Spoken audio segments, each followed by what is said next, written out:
গাছের থেকে ইঁচড় পেড়ে আনলাম। আজকে নিরামিষ ইঁচড় রান্না হবে। অনেকে আঠার ভয়ে ইঁচড় কাটতে চায় না, কিন্তু ইঁচড় কাটার সময় এভাবে জল দিয়ে ধুয়ে নিলে একটুও আঠা থাকে না। এই দেখুন, ফালি ফালি করে কেটে নিয়ে এভাবে ধুয়ে নিচ্ছি। আঠা ছাড়ানোর খুব সহজ পদ্ধতি। এবার হাতে একটু সর্ষের তেল মেখে নিলাম। এবার ইঁচড়ের খোসা ছাড়িয়ে নিচ্ছি। এবার বদি আর আঁঠিগুলোকে আলাদা করে নেব। বদিগুলো পিস করে নিয়েছি, এবার আঁঠিগুলো ছাড়াবো।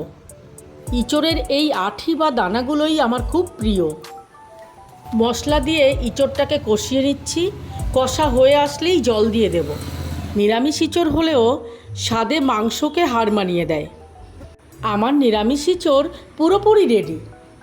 দুপুরে গরম গরম ভাতের সাথে আজকের খাওয়াটা বেশ জমে যাবে।